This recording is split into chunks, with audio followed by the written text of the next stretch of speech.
ಮತ್ತು ಯಾವ ನೀಲಿನೂ ಹಾಕೋಬೇಡ್ರಿ. ಮತ್ತದು ನಮ್ಮ ಬಾಬಾ ಸಾಹೇಬ್ ಅಂಬೇಡ್ಕರ್ದು ನೀಲಿ ಅಂದರೆ ಅದಕ್ಕೆ ದೊಡ್ಡ ವಿಶಾಲವಾದಂಥ ಉದ್ದೇಶದಿಂದ ಬಾಬಾ ಸಾಹೇಬ್ ಅಂಬೇಡ್ಕರ್ ಅವರು ನೀಲಿ ಮಾಡ್ಯಾರ. ಯಾಕೆ ನೀಲಿ ಮಾಡ್ಯಾರಂದರೆ, ಬಾಬಾ ಸಾಹೇಬ್ ಅಂಬೇಡ್ಕರ್ ಅವರು ಅವ್ರ ತಂದೆಯ ಹೆಗಲ ಮ್ಯಾಗ ಕೂತು ಒಂದು ದೇವಸ್ಥಾನಕ್ಕೆ ಹೋಗ್ಬೇಕಂತ ಮಾಡಿದ್ರು. ಆ ದೇವಸ್ಥಾನದಾಗ ಪ್ರವೇಶ ಮಾಡಲಿಲ್ಲ ಅಂಬೇಡ್ಕರ್ ಅವ್ರಿಗೆ, ಅವ್ರ ತಂದೆಗೆ ರಾಮ್ಜಿಗೆ. ಅವಾಗ ರಾಮ್ಜಿಯವ್ರಿಗೆ ಮನಸ್ಸಿಗೆ ನೋವು ಆಗ್ತದೆ. ಅಂಬೇಡ್ಕರ್ ಬಾಬಾ ಸಾಹೇಬ್ರು ಏನು ಕೂತಿದ್ರಲ್ಲ ಭೀಮ ಕೇಳ್ತಾನೆ ಅವ್ರ ತಂದೆಗೆ, ಅಪ್ಪ ಇಲ್ಲಿ ನಮ್ಗೆ ಯಾಕೆ ಬಿಡಲಿಲ್ಲ? ಇಲ್ಲಪ್ಪ ನಾವು ಕೆಳಗಿನ ಜಾತಿಯವರು, ಅದಕ್ಕೆ ಈ ದೇವಸ್ಥಾನದಾಗ ಪ್ರವೇಶ ಮಾಡಲಿಲ್ಲ ಅಂದಾಗ ಭೀಮ ಆಕಾಶ ಕಡೆ ನೋಡ್ತಾನೆ. ಇಡೀ ಆಕಾಶ ನೀಲಿ ಇರ್ತದೆ. ನಿರ್ಭೀತ, ನಿಷ್ಪಕ್ಷಪಾತ, ವಿಶ್ವಾಸಾರ್ಹ ಸುದ್ದಿಗಳಿಗೆ ಹೆಸರಾಗಿರುವ ನ್ಯೂಸ್ 18 ಕನ್ನಡ ಈಗ ಆಪ್ನಲ್ಲೂ ಲಭ್ಯವಿದೆ. ದಯವಿಟ್ಟು ಇಲ್ಲಿರುವ QR ಕೋಡ್ನ ಸ್ಕ್ಯಾನ್ ಮಾಡಿಕೊಂಡು ಆಪ್ ಡೌನ್ಲೋಡ್ ಮಾಡೋದಕ್ಕೆ ಮರಿಬೇಡಿ. ನಿಮ್ಮ ಬೆಂಬಲ ಹೀಗೆ ಸದಾ ನಮ್ಮೊಂದಿಗಿರಲಿ. ಧನ್ಯವಾದ. ಅಂದರೆ ಎಷ್ಟು ಸ್ವಚ್ಛಂದವಾದಂಥ ಆಕಾಶ ಇದೆಯಲ್ಲ, ಅದಕ್ಕೆ ಅವರು ಅಂಬೇಡ್ಕರ್ ಅವರು ನೀಲಿ ಬಣ್ಣವನ್ನು ಪ್ರೀತಿ ಮಾಡಿದ್ರು. ನೀಲಿ ಬಣ್ಣದ ಹಿಂದೆ ಅರ್ಥ ಏನೈತಂದ್ರೆ ಸ್ವಚ್ಛವಾದಂಥ ನೀಲಾಕಾಶ. ಅದಕ್ಕೆ ಬಾಬಾ ಸಾಹೇಬ್ ಅಂಬೇಡ್ಕರ್ ನೀಲಿ ತೊಗೊಂಡ್ರು. ಸನಾತನ ಧರ್ಮ ಕೇಸರಿ ತೊಗೊಂಡು. ನೀವು ಲಿಂಗಾಯತರು ನಾವು ಬೇರೆ ಇಸ್ಲಾಂ ಕಬ್ಬ ಜೋಡಣೆ ಆಗ್ತಂದ್ರೆ ಹಸಿರ ಕೆಂಪ ಅವ್ರ ಹಾಕೊಂಡು ಅಡ್ಡಾಡ್ರಿ, ಕೇಸರಿ ಹಾಕೋಬೇಡ್ರಿ. ಅಂಥ ಮಠಾಧೀಶರ ಅವಶ್ಯಕತೆ ನಮ್ಮ ಸಮಾಜಕ್ಕಿಲ್ಲ. ನಿಮ್ಮ ಮಾತು ಯಾರೂ ಕೇಳೋದಿಲ್ಲ. ಯಡಿಯೂರಪ್ಪನ ಮಾತ್ರ ನಮ್ಮ ಪಂಚಮಸಾಲಿಗಳು ಕೇಳೋದಿಲ್ಲ. ಯಾಕೆ ನಮ್ಮ ದ್ರೋಹ ಮಾಡಿ ಅವ್ರು ಲಿಂಗಾಯತನೇ ಅಲ್ಲ ಯಡಿಯೂರಪ್ಪ, ಅದು ವಿಶೇಷ. ಬಳಗಾರರವರು ಯಡಿಯೂರಪ್ಪ ಹೇಳಪ್ಪ 20,000 ಓಟಿಲ್ರಿ ರಾಜ್ಯದಾಗ, ಅಲ್ಲೇ ಮಂಡ್ಯ ಸುತ್ತಮುತ್ತ ಅದಾರ. ಅವು ಬಂದು ಲಿಂಗಾಯತರ ಲೀಡರ್ ಆಗ್ಯಾರ ಪುಕ್ಷಟ್ಟಿ. ಒಮ್ಮೆ ನಾನು ಲಿಂಗಾಯತ ಅಲ್ಲ ಅನ್ನೋದಕ್ಕೆ ಪ್ರತಿಕ್ರಿಯೆ ಕೊಟ್ಟಾರೇನ್ರಿ ಯಡಿಯೂರಪ್ಪ. ಆಯಿತು ಅವ್ರ ಪೂಜ್ಯ ತಂದೆ ಹಿರೇಮಗ ಅಥವಾ ಪೂಜ್ಯ ತಂದೆ ಕಿರಿಮಗ ಇಲ್ಲ, ಲಿಂಗಾಯತರೆಲ್ಲ ಸುಮ್ಮನೆ ಲಿಂಗಾಯತರು ಬಿಗ್ತಾರೆ ಮಾಡಿಕೊಂಡು ನಾವು ಲಿಂಗಾಯತರ ಅಂತ ಹೇಳ್ಕೊತ ಹೇಳಕತ್ತಾರೆ ಅಷ್ಟೇ. ಓಕೆ ಸರ್, ಹೋಗ್ತೀರಿ. ಇವತ್ತು ಅದಕ್ಕೆ ಬಂದಿದ್ದೆ. ಆ ವೀರಶೈವ ಮಹಾಸಭಾ ಲೆಟ್ರ್ ಪಾಯಿಂಟ್ ನೋಡೋಣ ಹೋಗ್ಬಾರ್ದು. ನಾವೇನು ಸಮಾವೇಶಕ್ಕೆ ಬಂದಿರ್ತೀವಿ, ಎದಕ್ಕೆ ಹೋಗ್ಬೇಕ್ರಿ? ಅಲ್ಲಿ ಏನೈತಿ? ಹಿಂದೂ ಧರ್ಮಕ್ಕೆ ಬೈಯವರು ಸ್ಟೇಜ್ ಮ್ಯಾಗ ಹೋಗ್ಕೊತ ನಾವೇನು ಮಾಡೋದು? ಧರ್ಮ ಅಂದ್ರೆ ಧರ್ಮನೇ ಬೇಡ ಅಂದ್ಮ್ಯಾಗ ದೇಶ ಬೇಡ ಅಂದಂಗೆ ಆಯ್ತು. ಅದಕ್ಕೆ ನೀವೇನು ಕೇಳ್ತಾರಲ್ಲ, ನನ್ನ ಸಲುವಾಗಿ ಕೊಡ್ಲಾಕತ್ತಿಲ್ಲ. ಜನರದ್ದು ಹೆಂಗೆ ಟ್ರೆಂಡ್ ಐತಂದ್ರೆ ಹಿಂದುತ್ವ ಯಾವ ಗಟ್ಟಿಯಾಗಿ ಮಾತಾಡ್ತಾವೆ. ವಿಧಾನಸೌಧದಾಗ ಮಾತಾಡಿದೆ, ಯಾವ BJP MLAಗಳು ಮಾತಾಡಿದ್ರೆ ಹೇಳ್ತಾವೆ. ಹಾಂ, ಈ ಅಶೋಕ್ ಮಾತಾಡ್ದ, ಇದು RCB ಇದ್ರಿ. ಎಲ್ಲಿ CMನ DCMನ ಪರಮೇಶ್ವರ ಗೃಹಮಂತ್ರಿ ಟಾರ್ಗೆಟೇ ಮಾಡಲಿಲ್ಲ.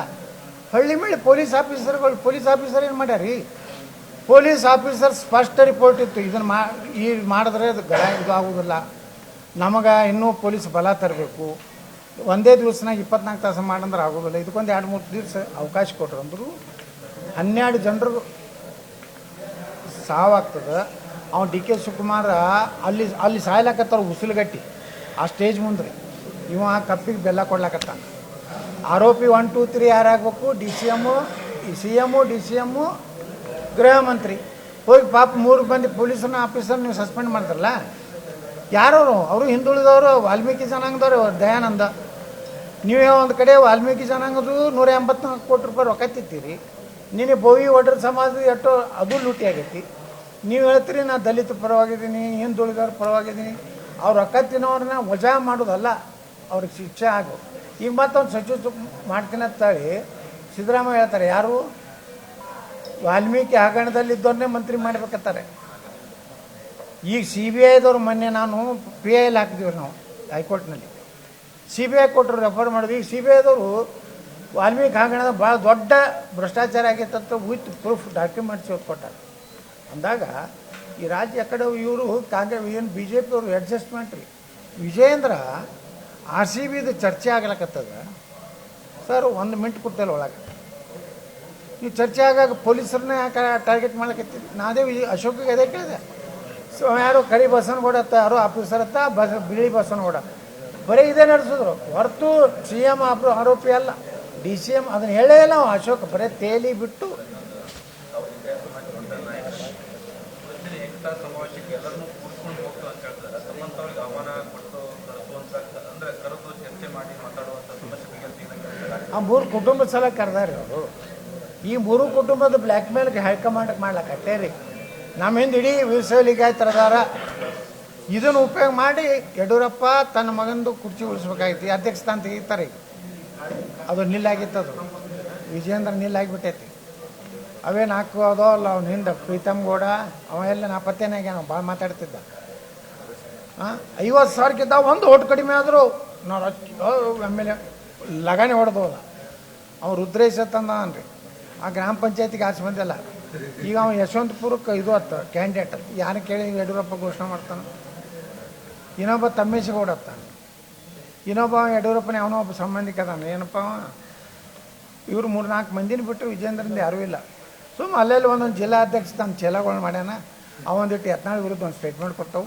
ಖಂಡನೆ ಉಗ್ರವಾಗಿ ಖಂಡಿಸುತ್ತೇನೆ, ಯತ್ನಾಳರು BJP ತಗೋಬೇಡ ಅಂತೇಳಿ ವಿರೋಧ ವ್ಯಕ್ತಪಡಿಸಿ ಒಂದು ಠರಾವ್ ಮಾಡ್ತಾವೆ. ಒಂದು ಕೋರ್ ಕಮಿಟಿ ಕೂಡಿ BJP ಕರ್ನಾಟಕದಾಗ ಏನೂ ಉಳಿದಿಲ್ಲ. ತಮ್ಮನ್ನ ಬಿಜೆಪಿ ಪಕ್ಷದಲ್ಲಿ ಸೇರಿಸ್ಕೋಬೇಕಂತೇಳಿ ಯಾರಾದರೂ ಬಿಜೆಪಿಲಿರೋ ಹೊರಗಿದೆ ನೋಡ್ರಿ, ಎಲ್ಲರೂ ಒಲ್ಲು ಐತಿ. ನೀವು 66 ಮಂದಿ ಅದಾರಲ್ರಿ BJP MLAಗಳು. ಒಬ್ಬೊಬ್ಬರೇ ಕರೆದು ಡೈರೆಕ್ಟ್ ಅಮಿತ್ ಶಾ, ನಡ್ಡಾ ಅವರಿಬ್ಬರೇ ಕುಂಡಿರ್ಬೇಕು, ಮತ್ತಾರೂ ಇರಬಾರ್ದು. ಅಲ್ಲಿ ಕರೆದು 60 ಮಂದಿ MLA ಕರೀರಿ. ಈ ಜಿಲ್ಲಾಧ್ಯಕ್ಷರುಗಳು ಬಿಡ್ರಿ, ಜಿಲ್ಲಾಧ್ಯಕ್ಷರುಗಳು ಹೆಚ್ಚು ಕಡಿಮೆ ಒಂದು 60-70% ಅವ್ನ ಚೇಲಗಳೇ ಮಾಡ್ಯಾನ ನಾವು ವಿಜೇಂದ್ರ. ಅವಿದ್ರೆ ಅದೇ ಹೇಳ್ತಾವೆ. ಅವ್ರನ್ನೂ ಒಳಗೆ ಕರೆದು ಕೇಳ್ರಿ, ಅಲ್ರಿ ಯತ್ನಾಳ್ ತೊಗೊಳ್ಲಿಕ್ಕೆ ನಮ್ಮ ಪಕ್ಷ ಬರೋದಿಲ್ಲ ಅಂತ ಹೇಳಿ ಬರ್ತಾರೆ.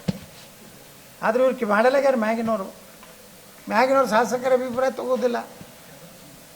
ಹೊಳ್ಳಿ ಮಿಳ್ಳಿ ನನ್ನ ಮಗನ ತೆಗೆದ್ರೆ ನಾನು ಬೇರೆ ಪಕ್ಷ ಕಟ್ತೀನಿ, ನಾ ಹಂಗೆ ಮಾಡ್ತೀನಿ ಅಂತ ಅಂಜಿಕೆ ಆಗ್ತಾನೆ. ಈಗ ನೋಡ್ರಿ, ಇವತ್ತು ಲಿಂಗಾಯತ ಸಮುದಾಯದಾಗ ಗೊತ್ತಾಗ್ತಿತ್ತು. ನಾವೆಲ್ಲ ಸಮುದಾಯಗಳು ಬಹಿಷ್ಕಾರ ಹಾಕಿದ್ವಿ ಅಂದ್ರೆ ಯಡಿಯೂರಪ್ಪ 0 ಅಂತ ಹೇಳಿ ನಾಳೆ ವಿಜೇಂದ್ರಗೆ ಮಂಗಳಾರತಿ ಮಾಡಿ ಮನೆಗೆ ಹೋಗಪ್ಪ ಅಂತ ಹೇಳ್ತಾರೆ. ಮೊನ್ನೆ ಮಂಗಳಾರತಿ ಮಾಡ್ಯಾರ ದಿಲ್ಲ್ಯಾಗ. ನೀ ಅಯೋಗ್ಯದಿ, ನಿನ್ನ ಮಾತು ಕೇಳಿ ನಾವು ಪಾರ್ಟಿ ಕೊಟ್ಟಿವಿ, ನಿಂದೇನು ನಡೆಯಲಾಗೈತಿ, ಯತ್ನಾಳ್ ಸುಮ್ಮನೆ ಹೊರಗೆ ಹಾಕ್ತೀವಿ ಅಂತ ಅಂದಾರ. ನನಗೊಬ್ಬ ಕೇಂದ್ರ ಮಂತ್ರಿಯವರು ಹೇಳ್ಯಾರ. ಆದರೆ ಧಾರವಾಡದವ್ರಲ್ಲ, ಧಾರವಾಡದವ್ರು ಭಾಳ ಮೌನ ಅದಾರ. ಅವ್ರು ಯಾರಿಗೂ ಕೆಟ್ಟಾಗಬಾರ್ದು, ಒಳ್ಳೆ ಹುದ್ದೆದಾಗ ಇರ್ಬೇಕು. ಇಷ್ಟೇ ಅವ್ರ ಕಾರ್ಯಕ್ರಮ ನಿಮ್ಮ ಧಾರವಾಡ ಮಂತ್ರಿಗಳು. ಸರಿ, ಇದೇ ಸಂದರ್ಭದಾಗ ಕುರುಬರನ್ನ ಎಷ್ಟಿಗೆ ಸೇರಿಸ್ಬೇಕಂತ ಅದೊಂದು ಈ ನಿರ್ಣಯ ತಗೋಲ್ಲಲ್ಲ ಸಿದ್ದರಾಮಯ್ಯ, ಗುರ್ತಾಗ್ತೈತೆ.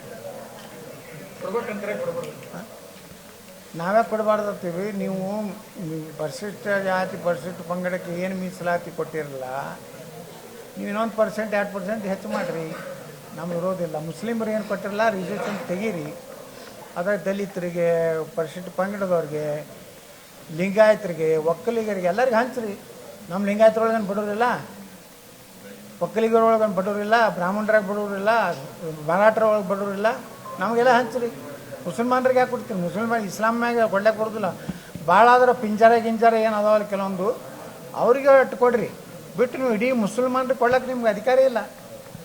ಅದನ್ನು ಕೊಟ್ಟಿದ್ದೇ ತಪ್ಪು. ಅದನ್ನು ಪುನರ್ ಹಂಚ್ರಿ. ಮುಸ್ಲಿಮ್ ಕೊಟ್ಟಂಥ ಮೀಸಲಾತಿ ಪುನರ್ ಹಂಚ್ರಿ. ಪರಿಶಿಷ್ಟ ವರ್ಗಕ್ಕೆ ಇನ್ನೊಂದು ಸ್ವಲ್ಪ ಹೆಚ್ಚು ಮಾಡಿರಿ. ಅಲ್ಲಿ ಕುರುಬ ಜನಾಂಗಕ್ಕೂ ನೀವು ನಿರ್ಣಯ ಮಾಡಿರಿ, ನಮ್ಮದೇನು ತಕರಾರಿಲ್ಲ. ಆದರೆ ವಾಲ್ಮೀಕಿ ಜನಾಂಗಕ್ಕೂ ನ್ಯಾಯ ಆಗಿರ್ಬಾರ್ದು, ಕುರುಬ ಜನಾಂಗಕ್ಕೂ ನ್ಯಾಯ ಕೊಟ್ಟಿರ್ಬೇಕು. ಎಲ್ಲನೂ ನೋಡಿ ಆ ಮುಸ್ಲಿಂ ಮೀಸಲಾತಿ ತೆಗೆದ್ರೆ ಎಲ್ಲದಕ್ಕೂ ಸರಿ ಸಮಾನಾಗಿ ಹಂಚ್ರಿ. ಅವ್ರು ಮುಸ್ಲಿಮ್ ಮೀಸಲಾತಿ ಕೊಟ್ಟಿದ್ದೆ ದೊಡ್ಡ ತಪ್ಪತ್ತು ನಾ ಹೇಳ್ತೀನಿ. ಯಾಕಂದ್ರೆ 2 ಹೈಕೋರ್ಟ್ಗಳು ಜಜ್ಮೆಂಟ್ ಅದಾವೆ. ಏನು ಇಸ್ಲಾಂ ಧರ್ಮದ ಆಧಾರದ ಮೇಲೆ ಧರ್ಮ ಆಧಾರಿತ ಮೀಸಲಾತಿ ಕೊಡಬಾರ್ದು. Okay sir, thank you sir. ನಿರ್ಭೀತ, ನಿಷ್ಪಕ್ಷಪಾತ, ವಿಶ್ವಾಸಾರ್ಹ ಸುದ್ದಿಗಳಿಗೆ ಮತ್ತೊಂದು ಹೆಸರಾಗಿರುವ ನ್ಯೂಸ್ 18 ಕನ್ನಡ ಈಗ ಆಪ್ನಲ್ಲೂ ಲಭ್ಯವಿದೆ. ದಯವಿಟ್ಟು ಇಲ್ಲಿರುವ QR ಕೋಡ್ ಸ್ಕ್ಯಾನ್ ಮಾಡಿಕೊಂಡು ಆಪ್ ಡೌನ್ಲೋಡ್ ಮಾಡೋದಕ್ಕೆ ಮರಿಬೇಡಿ. ನಿಮ್ಮ ಬೆಂಬಲ ಹೀಗೆ ಸದಾ ನಮ್ಮೊಂದಿಗಿರಲಿ. ಧನ್ಯವಾದ.